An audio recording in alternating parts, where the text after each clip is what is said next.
All right, good evening. Welcome to our special Michigan Chronicle General Election Night coverage. It's good to have you. We're going to have some fun. I'm digital anchor Andre Ash. And I'm Shanelle Jackson. And it's great to have you here. We're gonna have some fun tonight, This right? is like one of my highlights of like the year. Yeah. So I'm excited to be able to sit with you. You know, obviously I'm a political, person. I wake up thinking about politics every day, how I can make the world better.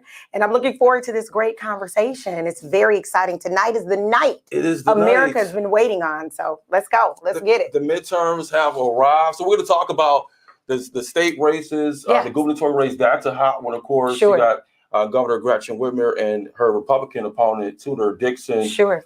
They're talking about abortion right issues and a whole lot. So a whole lot we're to get to with our special contributor guests who have joined us as well. And so let's get to them right now. We've got who do we have? Frankie Darcell, author and national radio host and podcast host, who joins us from iHeartRadio. Frank, it's good to have you join us. We have Republican strategist Wayne Bradley joining us tonight. We also have political strategist Bert Johnson joining us as well. And we also have member Sherry Gaydanago joining us as well, joining us from Detroit Public Schools Community District. Thanks so much for joining us tonight.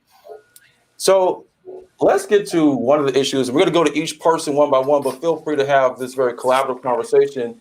First, let's get to the congressional races in the 12th and 13th congressional districts, because first, that has been a race where we know that with the redrawing of the districts, sure, Black people have really been excluded. The Democratic Party representation of Black people not being represented in this area for the first time in years. And we'll let our guests take away with this one in just a second. But Shanelle, you ran in this race as well. But overall, how do you feel about the 12th congressional district not having Black representation, perhaps once the election results are in tonight? I think it's sad. I think it's sad that we live in Detroit, Michigan, the blackest city in America, blackest major city in America, and we won't have any Black Democrats representing us in Congress. I think what I learned, I think what our community is learning is that money talks, period. And I'd love to get into that a little bit in this conversation, as we have it with folks from all over the political spectrum and hear what people think. But at the end of the day, I was in a conversation with folks and Senator Adam Ollier yesterday, and we were talking about just the impact that money has had on this race. I go across the country talking to Black state lawmakers around the country, and they're scared to jump to these higher races or these higher avenues, though they want to serve, because they're afraid that they won't be able to raise the money. And so, it'll be interesting, what kind of results Detroit gets, everyday African-American folks get, without having a Democratic representative in Congress. And that takes the case for both the 12th and the 13th congressional district. I'll toss it to each one of you on both of these races, the 12th and 13th congressional district, where you have Rashida Tlaib and Sherry Tanadar, who are representing the Democratic race. And Sherry, what says you as we talk about both of these races where Democrats are kind of infuriated that there won't be any Black representation from the Democratic Party? So let me just first say this. Sitting here with three former lawmakers, there's Democrats and there's Democrats. And I don't think the Democrats as a whole is upset that there won't be any Black representation. I think Black folks, Black Democrats, and I would venture to say Black Republicans, Wayne is on here, are disappointed that we won't have any representation. I'm looking forward to see how my former staffer, Martell Bivens, did in the 13th, but I ran in that race. And money did play a big part. I mean, Senator Hollier had about $9 million. I struggled with about $300,000 or so dollars. But a pie cut up into so many pieces that made it easy for Sherry Tanadar, who has certainly had his eyes on higher office from the onset of moving into the city of Detroit. But I think at some point we're going to have a come to Jesus meeting and just talk about the politics and the division that exists in the Black community that allow us to set ourselves up. Redistricting. So I think that's a conversation we need to have because redistricting was for the purpose of Democrats getting a majority, and we'll see what Blue Lotus has to say about whether the Dems are able to pull it off in the House and in the Senate. And if they're not, they sacrificed us for nothing. So this should be a lively discussion in all honesty. And I think all of us on this panel are not afraid to speak our minds, but it's just interesting that we do have 3 former legislators that can speak from a different perspective of how we are treated as Black Dems. Frankie, you're the talk of the town. You have your eyes and ears to the streets, the political streets, and what have you been hearing as we've talked about Black representation or the lack thereof with the redistricting, and now we head into this election, and here we are from the 12th congressional district and the 13th, that there may not be any Black representation from at least from the Democratic side of the aisle. Frank. Well, let me say this. First of all, it's not may not, it won't be. Let's start there. That's an absolute. And not only it's a travesty in the city that's 82% African American, when 15% out of 500,000 people vote in an election, that tells you something. When I looked at the actual numbers as well, the majority of the people, even in the statewide race, with the governor's race, voted absentee. They voted AV, right? So that's where, no matter where you put your money. So I do believe that it's money, but it's also the reality of whether you have the opportunity to win. I think that there were people in each of those races that had absolutely no opportunity to win. But it also goes to, there's a shift in the city of Detroit. That shift has existed for the last 8 or 9 years or so. So the traditional organizations, the traditional leaders that normally endorse candidates and get them in. I mean, when you had the mayor come in, and I'm not sure when he endorsed the senator, but clearly it was not during the time that people were voting absentee, because that's when the majority of the votes were cast. Not even on election day, but they were cast AV. So there were some latecomers to the table. And I do think that, speaking to people outside of just those who ran, the strategy of why, what have individuals done over a period of time to run for a congressional seat that they believe they actually have the opportunity to be able to win? And that's not what Frankie Darcell is saying. That's what the numbers are actually saying. And the consistency over the last couple of years. You had a city council president that ran, lost, right? You had some really strong candidates that were in this race. And I mean, literally Tlaib and Tadadar swiped, I mean, just blew it out. What is that problem? I think that Sherry said it best when she said there's going to have to be a coming to Jesus meeting where people can actually sit down, where the Black community can sit down at the table and look who has the potential to actually win. Now, I believe, and I said this on the last show, I believe anybody who believes they have the willingness and the ability to serve should have the opportunity to do so. But I think more than that, the people in the city of Detroit should have some representation. And I'll get into the conversations at the recent Congressional Black Caucus recently, because that means the voices. I believe that Detroit is going to be represented, but the African-American voices are not going to be heard. And that's what I think is the greatest tragedy. If we can go to Wayne for a second, and we can pull up the race for the 13th Congressional district, because that's where you have Sheree Tandadar, who's the Democratic candidate, up against the Republican Bivens. And Sherry, you alluded to him earlier. Wayne, what's your take when Democrats say that, there won't be any Black representation, and you look at the 13th Congressional district and even John James in the 10th?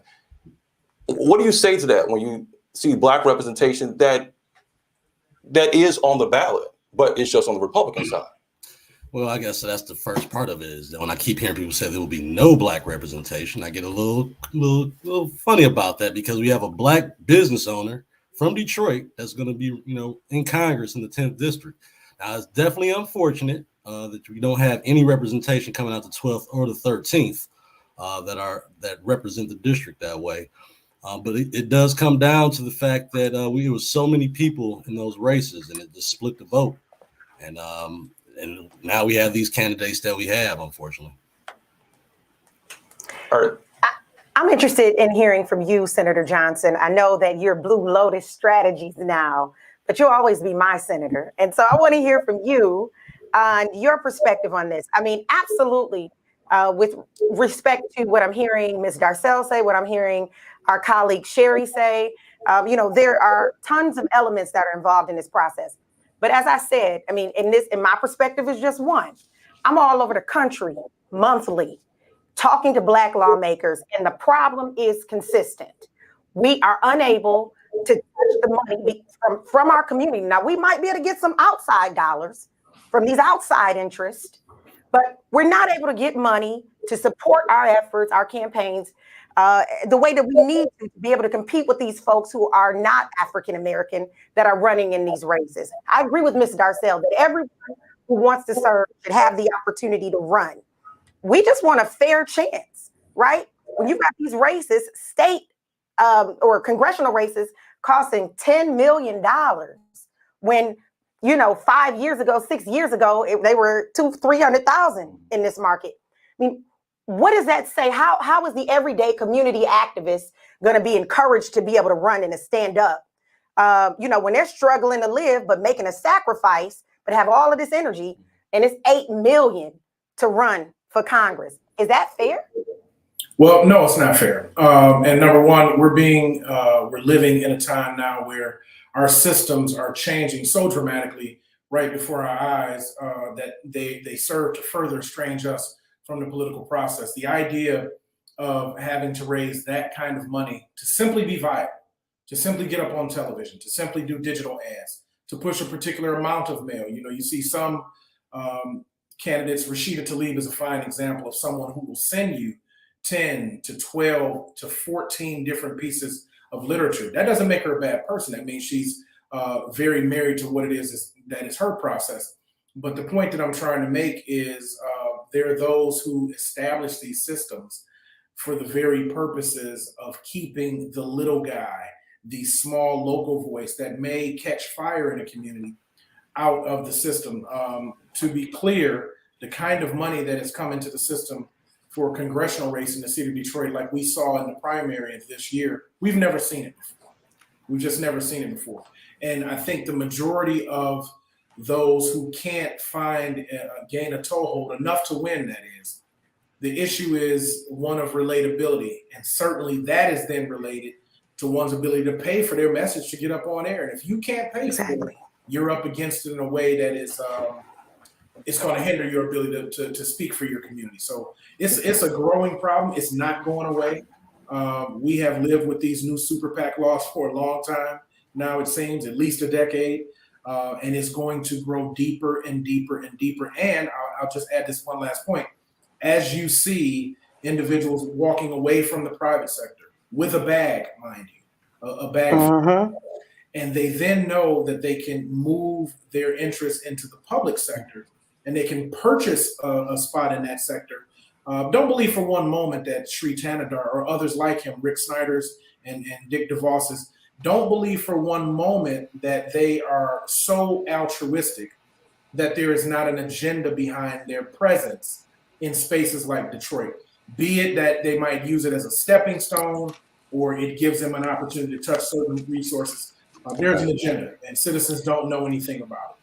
But I want to squeeze in one quick point on the other side of this, because we're going to get it to our colleague and staff writer who joins us from the newsroom in just a moment. But the other side of this, because we can talk about money, sure, but we can also talk about the other conversation that existed in this race this year with the 12th and 13th congressional districts is the Black vote really being canceled out because of so many Black candidates getting in the race and really canceling each other out because of the constituents that you have, or everyone's trying to get that Black vote, but so many Black candidates were in that race. So we'll talk about that on the other side. But I want to bring in my colleague and staff writer, Rasha Al-Mulaki, who joins us from our Michigan Chronicle newsroom to give us an update on some of the races you're watching and maybe any results that may be coming in. Good evening, Rasha. It's good to have you join us. Good evening, everyone. Hello, Good live evening. from downtown Detroit. How's it going? Wonderful. Great. All is well. So, what are some of the races or stories, political stories you're watching for tonight that may be in the paper tomorrow? Sure, yeah. So definitely some of the key races, including the gubernatorial races, some of the legislative races in the surrounding Detroit districts, as well as, of course, the hot button proposals that are on the ballot. Namely Proposal 3, which is the reproductive freedom proposal. I heard everyone talking about, how money talks and influences in election locally, but also nationwide. And looking here in Detroit or in Michigan is Proposal 3 on the financial disclosure term limits. Where would ask elected officials to disclose their financial assets, and it'll be interesting to see how that's impacted campaign financing in the past, right? As for the election, some things to keep in mind. As for the election results that are rolling in, we do have about 1.95% of the estimated voters counted so far in the gubernatorial race. We see Whitmer leading with over 75,000 votes at a 79% lead, and Dixon trailing behind at 19,000. Now, no other updates have been reported in any of the other races, but we are keeping our eye on some issues that voters have been experiencing in the polls locally. This morning, the Detroit branch of the NAACP issued a special election alert saying that some polling locations are experiencing what they call computer glitches. The problem's been happening after election voters who were verified for voter signatures and assigned were actually assigned a voter ballot. Now. They are encouraging people to have, stayed in lines. Hopefully, people heeded that warning and then be given and issued a regular ballot to vote. The Secretary of State's office has not reported any of these issues elsewhere in the states, so it'll be interesting to see as more of these results roll in what's been happening on the ground as people head to the polls. All right, and we know that there will be special election night coverage or special election results that will be in tomorrow's edition of the Michigan Chronicle newspaper. So I want to make sure that people grab that first thing tomorrow morning, Wednesday, and continued updates on our digital daily as well on our website, MichiganChronicle.com. So Russia, we'll let you get back to following some of the races and the results. We'll come back to you later in the broadcast. Thank you. All right, so just want to follow up because we were talking Sure. about the 12th and 13th congressional districts and so many people that flooded those races. And I know you were a part of the 12th. But if we could talk about the 13th for a second and bring Sherry in on this one. Sherry, do you believe that there were too many Black candidates who entered this race? And did it hurt Black candidates by not coming around collectively one particular candidate to represent the Black community for this race? So certainly, I mean, you don't have to be a mathematician to know that, we put ourselves in a very vulnerable state to have so many candidates. As a candidate that stepped aside in the previous race with former Council President Brenda Jones at that time, and was told by Labor, if I step aside twice, albeit, I'll have my turn. And being in politics for 25 plus years. I can't believe it. I'm 55. I trusted that process because that's what I was taught. I did it before. Actually, I did it before in a state rep race. The state rep happens to be on here. I was asked by Emma Bell and Annette Rainwater to step aside to let our Representative Jackson run. And I was like, well, I'm not experienced and I have a heart to run, but it's not my turn, so I'll step aside. So that's the training that I received. And we didn't have a real process in place. I think a bunch of men came together to set a table at the exclusion of real community voice. There was no commitment to promises made. So promises made, promises unkept. But certainly the numbers were divided and people were all over the place. It just was a mess. And it's unfortunate that you don't just be dismissive of people when you want to call them in a room. People have to trust that they're being treated fairly to be willing to have a conversation about stepping aside. And I know for myself, that was not an option. And I had a conversation early on with some of the folks that set the table, told them in order for people to really buy into this, it has to be transparent, it has to be fair, and it has to have the right people involved. And it just did. I want to go to you, Shanelle, in just a second to talk about the 12th. But again, staying with the 13th, because Cherie Canada is the Democratic representative for this district, as we talk about the 13th congressional district. Frankie, I mean, was it shocking for you when you hear listeners talk about, for you on the radio and just, keeping your ear to the streets about how could something like this happen when you have, like you mentioned earlier, over 80% of the city is Black and potentially no Black representation, at least from the Democrat side? Because the election doesn't start during the election cycle, right? And you can only go by what you see. Sherry, what did you finish? Fourth in that? Fifth. Finished fourth in that race. I think fourth in a race of 8 or 9 people is a great showing, quite frankly. You have to campaign outside of campaigning, right? And outside of campaign season. And because we have so many esteemed elected, people who have served and have been elected before, the question when you look at the city of Detroit as a whole, the question becomes, what is the work outside of the election season? I believe that Detroiters are loyal. And I believe you've got to get the work in long before the election starts. And again, when you have 500,000 people participating in an election and 75,000 determined, it says that they are disconnected from the individuals who are running. That the commitment those people have to some of the individuals, and I think the culture across the country has changed, and is sad because there are individuals, I think, who are in the game, and I respect people who want to run, expose themselves to all the shenanigans of becoming an elected official.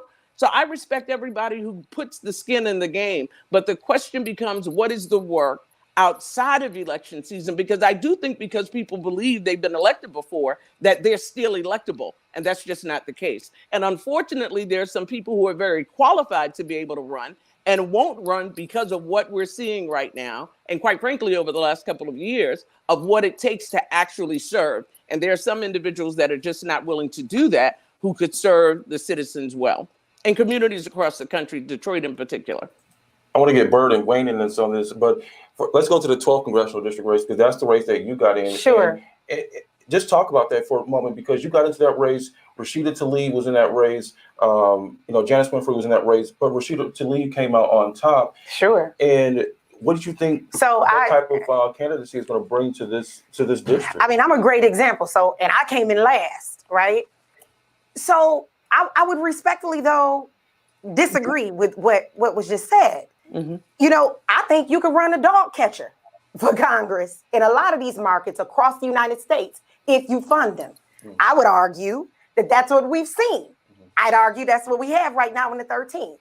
Some would argue, there are political scientists who would argue that are smarter than me, though I do like to consider myself a political scientist on some days, but who would also argue that that's what happened in 2018. So, I think we've got to be 100 about the money. We don't know how good a candidate is, respectfully. We don't know all the greatness that Sherry might have to offer, because it took at least $1.2 million to compete. So to suggest that, we don't know, or whatever the case may be, just, that a person might not be electable anymore. I mean, I think what we've shown in this market is that anybody is electable. Unfortunately, you can like it or not. Anybody's electable. They just gotta have the bread to get elected. Gotta have some. And what did they do to get that bread? But you know what? I will agree. That you do have to have money to compete. But I think people, especially you mentioned 2012, 2018, 2022. And I don't want to make this discussion about you and your race, but you were in this particular race. The question becomes just the numbers. 2012, you ran in 2012, right? I believe so. Yes, I did. 2018. Now, the question just becomes out, and that's one of the things I said. It's what's happening outside. You don't run an election during an election cycle. And I don't believe Sure. that the dog, and because here's the thing, I believe now, especially with social media and the like, people have more access to information than they've ever had. It's Sure. what you do.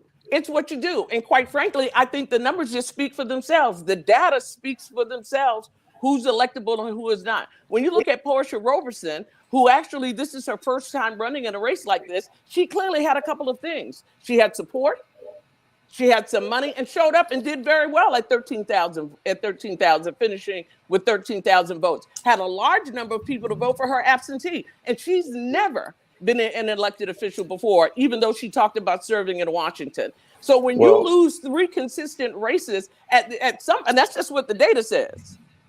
And then you look at someone like Portia Roberson, and that's, what do you mean? What the data suggests is that I've not been able to raise what some of those folks have raised. And why have you not been able to raise the money? And why do you think you haven't been able to raise money? Because I've been focused on everyday people, because I'm talking to folks, walking, knocking doors. It's only so many hours in the day. And so I'm being mommy, I'm serving my community, I'm working my job, I'm doing like all the other people that are living in our communities, trying to balance 77 things. And that's the voice that we need, I would argue, just mine, but one of us that are in the masses to be in Congress. Somebody who has, many things that they need to manage. That's our everyday lived experience. We're not corporate leaders. We're not these folks that got these big relationships with major labor or major this or major that. We everyday people who are working hard to provide for our families, and our voice and our perspective is not in the room. So every time there's an opportunity, I'm gonna put my name out there. Sure. Because I believe we deserve to be represented. Sure. And Portia would be one of those people who did exceptionally well that didn't have that. And I'm sure other people who ran for those seats. And I don't want to make this just about you. Sure. I'm just saying to you that when you run 3 races, you finish last, and I think you beat Burt in 2018? What were you all 1 and 2 or something like that? 2012. 2012. And if you don't have what it takes to win, because there's a lot of people sitting on the sideline that can do jobs, not just in politics. I absolutely have what it takes to win. I just don't have the money yet. And you know what? In some of these races, we know it's about money. It's about getting out there and working hard on the campaign trail. But I want to bring, and let's get to some issues. Andre, I know you're the anchor. Let's move it quick. Sherry, I got to get to you, but I got to get to Burt as well. But I think this calls for another follow-up, and I don't mean this in a negative way. And I know you're calling the races and you're saying the numbers say this. It's easy for a person, and I don't mean this in an assaulting way, but it's easy for a person that's never run a race to kind of make those assumptions just based on pure data. And having candidates in, we're not just running against that candidate. Like I ran against Brenda Lawrence. I ran against a table of men that decided.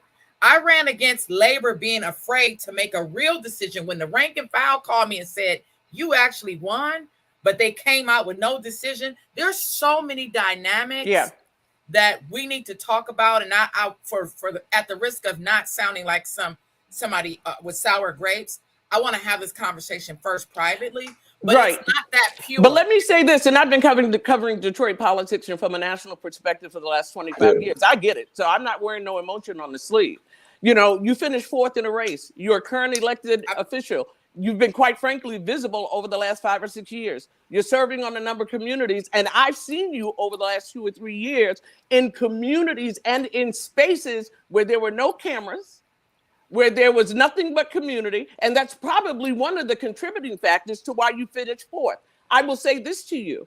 At that event that I attended at Wayne State University, you were, quite frankly, one of the only candidates that had staff in the audience wearing your paraphernalia. That goes to show the preparedness, the groundwork, and what you contributed. That's all I'm saying. And what you contributed, and I believe that's one of the factors that went to finishing 4th. Go I ahead, want to Andre. bring Bert and Wayne into this, and let's get to some of the candidates and the issues, but also let's get to some of the results that are coming in slowly but surely. We're watching the numbers. It's gonna be an all-night thing. I can feel it. Yeah, All it is over the going to be an country. all-night thing.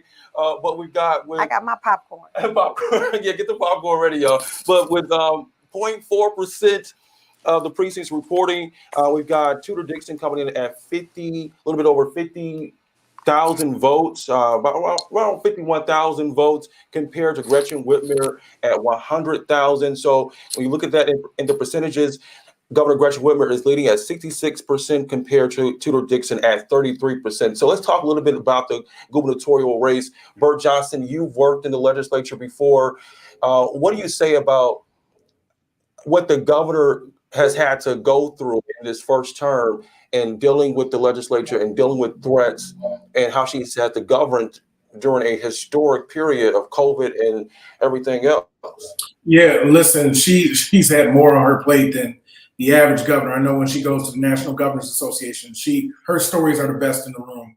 I don't think any governor, I don't think any legislator, I don't think any mayor, any county exec, no one expected to be dealing with something called coronavirus and having to make decisions about what would happen in your state, shutting it down. How do you keep people safe? How do you report the numbers? Can you get a vaccine to people in a timely enough fashion? So God bless the work that she's had to do, and frankly, all the people that have supported her. But something that's held true over the decades, over the centuries in the United States of America. When you go to war, and in the midst of that war, you don't switch generals. So Governor Gretchen Whitmer is going to remain governor. She's going to remain governor by a large enough margin that she's going to be very satisfied. Now, who may not be satisfied are those down ballot that she doesn't have a tailwind enough to really sweep the day. I don't think that the Michigan Senate, I don't think that the Michigan House are going to come under Democratic control. Frankly, I do think that Dana Nessel is in some trouble with Matt DePerno. I think Jocelyn Benson is probably the most protected Democrat in the state. Whether you like her or not, you love the politics or not, she's done enough of a serviceable job where she's been noticeable and then relatable, which I think is the operative word in any of these elections, relatability. You times that by the amount of money you have to get a message out, and maybe you get a Sri Tanadar. That dude was walking around in communities looking like someone who didn't have a friend, but was always willing to kind of talk to people. Don't let it be lost on you, the novelty of what he looked like. He's an interesting looking dude with a really weird wig, right? And in a community like Detroit, which plays the dozens better than any city across the country, you had to know that guy was going to be relatable because he was willing to be close to people. Bert, you said that very nonchalant. An interesting looking person with a wig. Well, listen, Andre, this is the hair capital of the world. Anybody who's been around for 30 years understands hair wars and the jit. Even though you may not have any. look here, man. Even though I don't have any, the real deal is, 20 years ago on the east side of Detroit, you see brothers in the Coney Island with the white strip on their head before they go to the club. Hair is very important, and hair is almost a personality. Tree, Dare, this sounds really funny, but he had a lot of moxie. The guy walked into every community willing to be the butt of every joke and came out relatable. Now, the other thing that he did that we have been trying to say all night here is that he passed out checks to a lot of people. And in a down economy, the guy who passes a check might get remembered best. So the last thing I'll say is I'm not necessarily opposed to a lot of people being on the ballot. I mean, I beat 13 people, 11 people, 9 people.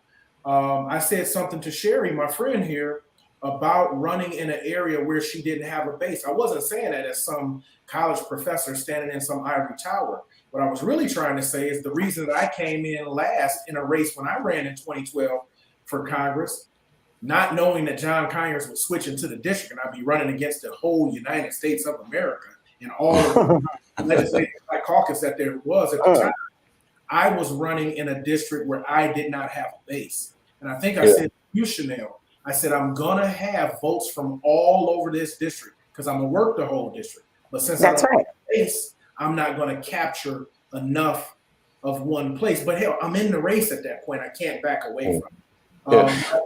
But I think all of us want to be on the ballot with somebody that if we don't win, there's somebody to support who can win.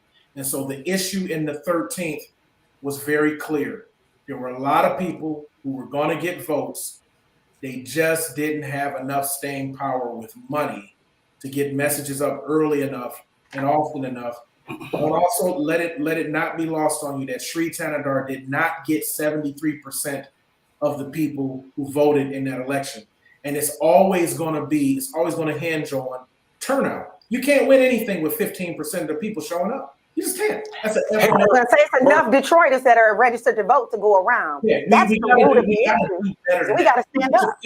If we get to 57%, if we get to 65%, Sri Tanadar is not the elected representative. Bert, I want to bring it back to the governor's race for a moment because especially ever since the Supreme Court came out with their decision on Roe versus Wade, and it just seemed like an avalanche that was released on the Democratic Party campaigning on women's reproductive rights. And then you have this candidate and Tudor Dixon that says that her personal belief is that she disagrees with abortions, no exceptions. And so let's get to this race. Wayne, really quick, I want to get to Wayne on this. Tudor's not supposed to be here. And that's right, because James Craig was, initially the leader in this race. That's right. And then he was, canceled out because he didn't have enough votes, or enough valid signatures. Wayne Bradley, what says you about this race for the governor and the issues that she has to run on, this economy, COVID, and crime? Well, I think that there's a lot of people that if this election would have happened a couple months ago, she would have had a bigger advantage.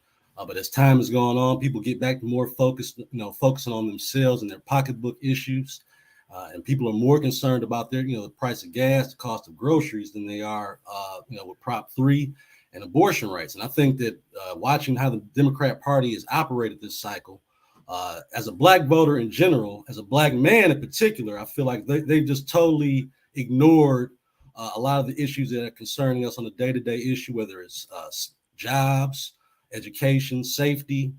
And again, there's a whole nother population of people, we talk about small business owners who are not satisfied with the job that Governor Whitmer did, over this through COVID and things of that nature. So I think they're, as we talked about money earlier in races, the same things affecting Tudor Dixon. She did not have the kind of money that Governor Whitmer did in this race, and her voice has been amplified since probably August or early July on commercials and air. I mean, she had money to burn on, to get her message out there. And Tudor Dixon has closed the gap over these last couple of weeks because, again, voters, start looking at their issues. The fact is, as a Republican watching the Democrat Party, they have not actively gone out and recruited Black voters. They're hoping that they can get them just as frustrated about abortion rights as they are these suburban white women. I sat down with a woman that told me that abortion rights was her number one issue, but she lived in Birmingham. She's got a group that they have house parties, bipartisan house parties, to talk about abortion rights. That is not the people that I grew up around. Those aren't the people that are bringing the issues that are important to us. And it's not to say that abortion rights aren't important, but it's not more important than the person trying to figure out how they're going to pay their bills. Well, they have, as the heating bills continue to rise. And, the irony is that she waited until 3.5 years in to start working on the roads. All the roads now are just magically getting done right now, right up to election day. And I think a lot of voters are sophisticated enough to know the difference. But there was COVID, and I think that there was COVID. And do you think that, a lot of governments had to put certain issues to the side because COVID was a big issue in shutting down? But I want to bring Frankie and Sherry into this because I think there is a narrative that, does it seem as if Democrats have a messaging problem that, 2 or 3 months ago, it seems that the biggest issues were, abortion rights, but now it's come back to inflation and economy. Have you been hearing the same thing? Have Democrats got the messaging wrong on what's a priority, do you think? And I want to get to Sherry and Frankie on this too. Well, I think Senator Johnson called it. For whatever reason, all the polls suggest that Governor Whitmer is strong here. I don't think she'll be able to carry the rest of the ticket on her own. But that said, it's interesting because there's a Republican wave all over the United States. Ms. Dixon has just not been able to catch that wave, and it's been interesting. I do think, though, that it's good in general, and I'm saying this as a Black woman, I'm saying this as a Detroiter, somebody who has died in the war for Detroit. I think that, it's good when we ask questions of Dems, when we ask questions of Republicans, when we hold people accountable for actually producing. And, I'm gonna be honest with you. I've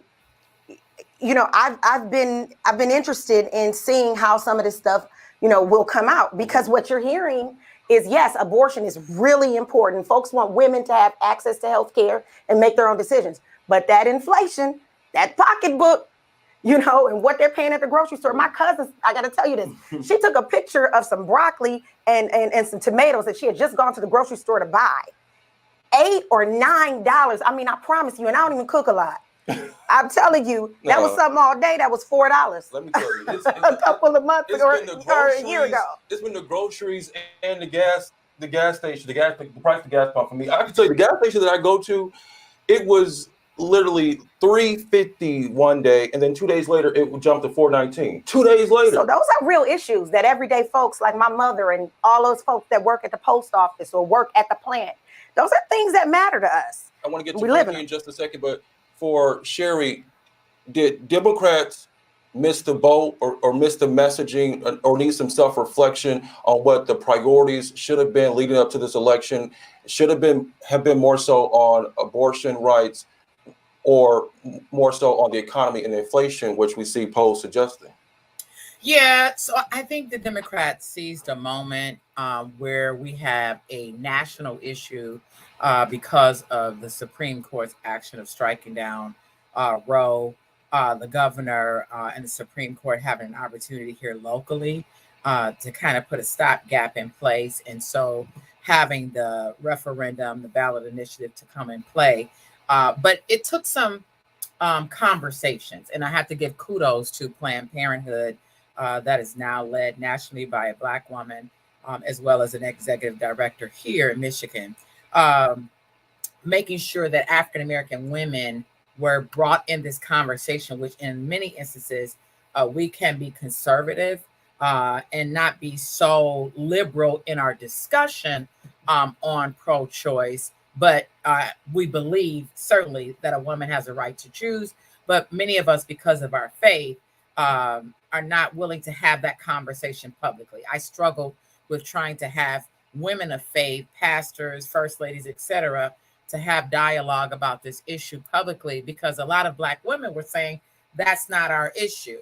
And so in the scheme of things, groceries on the table, auto insurance, gas in your car, their children's schools. These are things, their family having adequate health care, those that are still mourning the loss of loved ones because of COVID, nursing homes, those things. But Dems have always struggled with proper messaging, if you understand that from a House perspective. And I don't want to just always bring things back to the legislature, but, before you go in, you have this mindset of who I am as a Dem.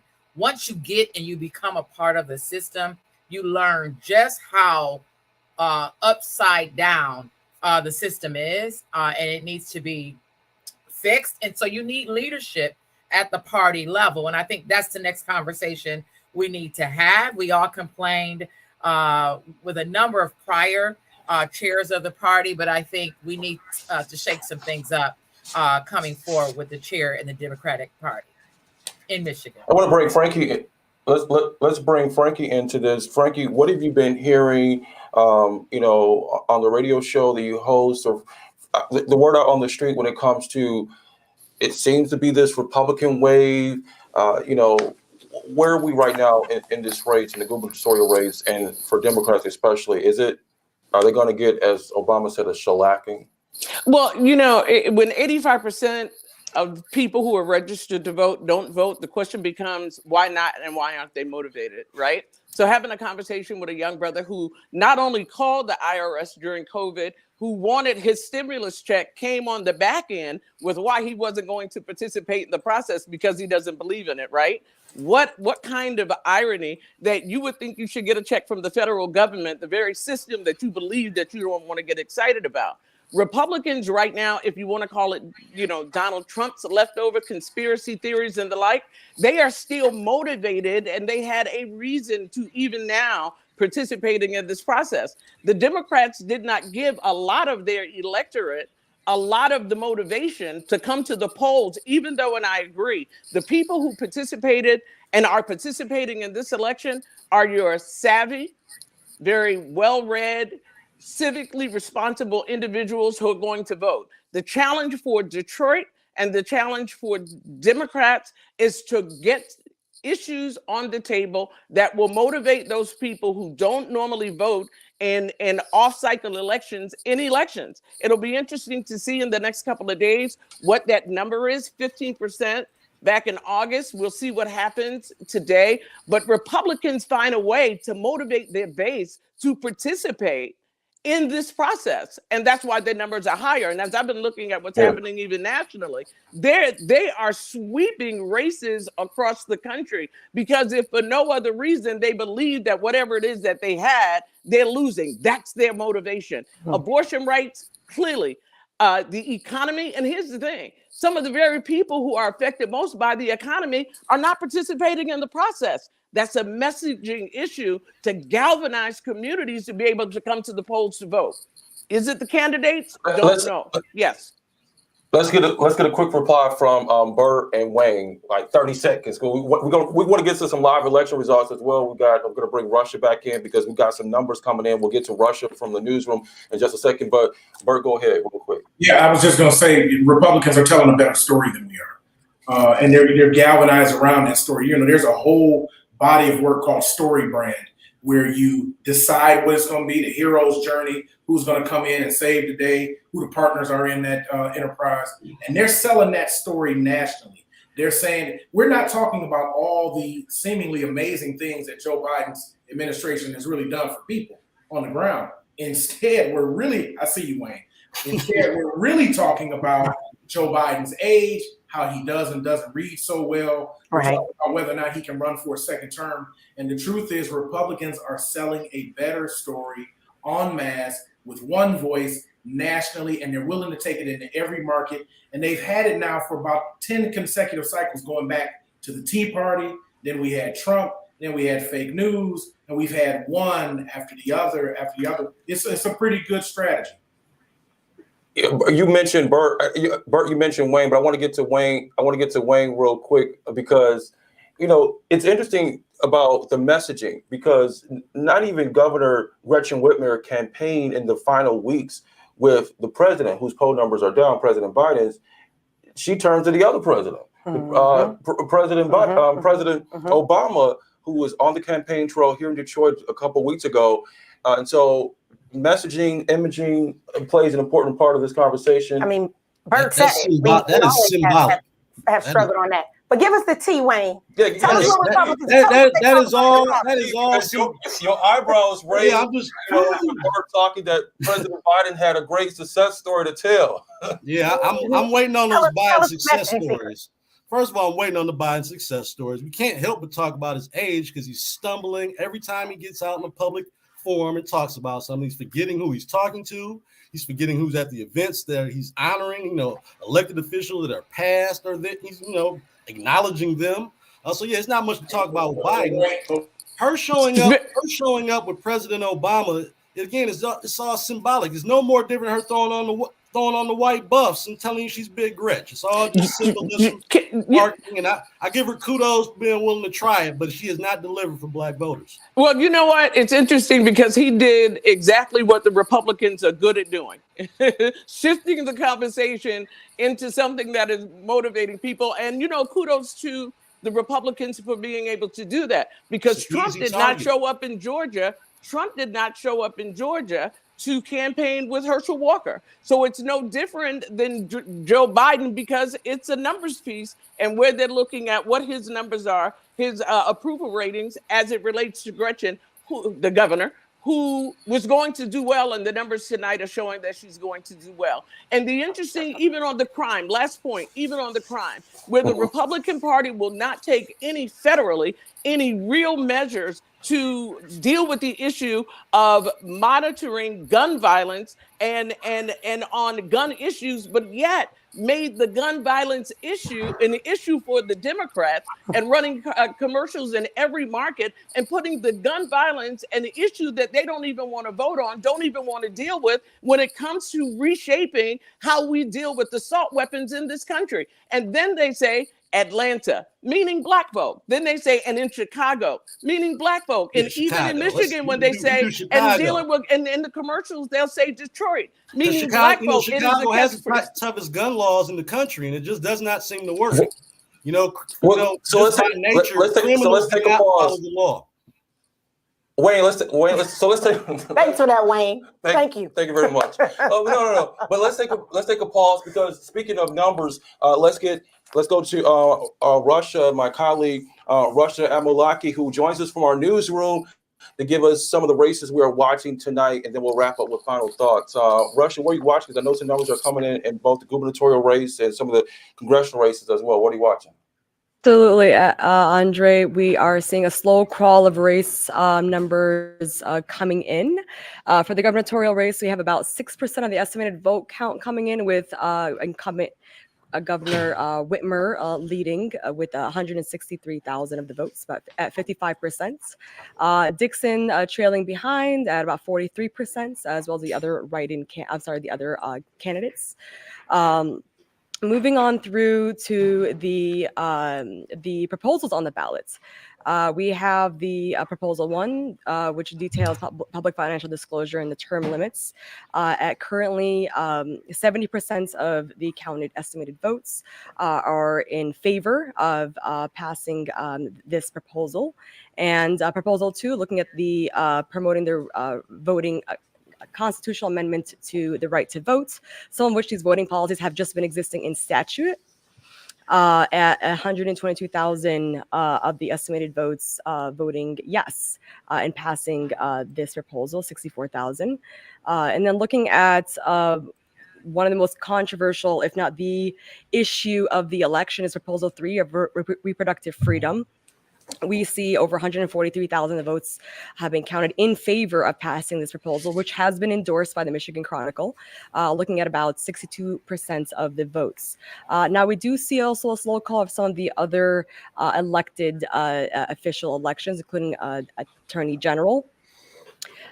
We see incumbent Jocelyn Benson in the lead with 157,000 of the votes at 57% lead, and Christina Caramo trailing behind at 40% of the votes. We are also looking at the Supreme Court votes at an estimated 6.28% of the counts.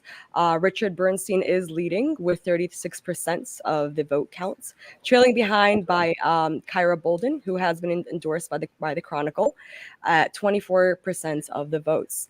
Now, the state does estimate about 4 million registered voters, half of which are absentee votes, which have only started to be counted at 8 p.m. So this could go into the night. It's just getting started. Yep. Yeah. So these results will continue to come in. We'll continue to follow it throughout the night. And Russia, I know we're going to be here all night. So feel free to pick up our Wednesday election edition of the Michigan Chronicle newspaper first thing tomorrow morning, and also continue coverage on our website at michiganchronicle.com. Russia, thank you so much for joining us. We so appreciate it. All right. Thank you. At least do, and I'm telling you, 15 seconds of final thoughts from everybody in the room, and then we got to go to our other national broadcast. We'll bring you in just 1 second. So 50 seconds on final thoughts on what you think the race will turn out tonight. Let's go with Bert. About it. I think the governor will win. I think the proposals will all win. I think the Democratic statewide ticket will win. I think we're going to spend a lot of money to buy back the same government. Let me send a special shout out to Wayne Bradley, who is doing. He's the practical side of what we talk about in politics. You got to have people on all sides, and Lord knows the Democrats ain't all right. So we need somebody over on the other side to hold those folks accountable too. Wayne, you know I love you, man. Frankie, that talking to town stuff and the way you do it is amazing. The last thing I'll say, You see the Jews going ham when they believe that their name should not be involved in any discussion by any entertainer or anybody for that matter. Black folks got to get to that point that when we're being tossed around like a political football, we can go ham to get what we want. If we start to do that, close ranks, have conversations. Got to get to Wayne. Strategic, we're going to win. Thanks for having me. Bert. You toss it over. You toss it over to Wayne. 15 seconds. Some split tickets. I think Whitmer will probably win, but I do think the AG race is going to fall in the Republicans' hands. You might have a split ticket also with the Supreme Court. So, and I do expect that all three proposals will probably pass. Okay, let's get to Sherry.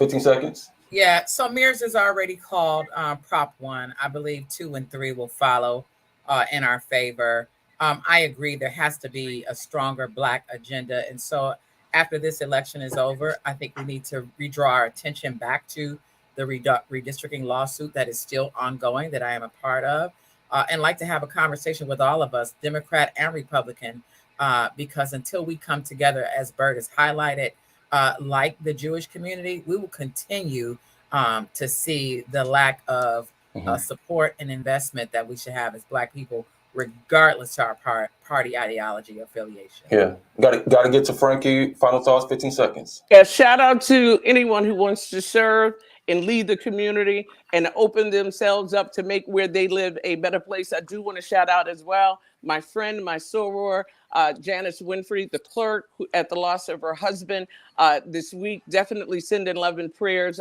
to them. You know, in order to keep getting what you're getting, you got to stop doing what you're doing, and just to make sure that folk who have held the city up for as long as they have are represented. 82% of the city is African American, and their voice should never not be heard, from Michigan, Detroit to Washington, D.C., no doubt. Thank you for. And we gotta leave it there. Bert, Wayne, Sherry, Frankie, thank you so much for joining us. If you're watching us through Michigan Chronicle, our coverage continues on our national brand of Real Times Media, where we'll hit to some of our other outlets across the country. So stay tuned to our website and also Facebook Live, where we'll be brought into our national conversation on some of the issues that are impacting Black America. Thank you so much for watching, and turn to us on the other side in about 5 more minutes. Thanks for watching.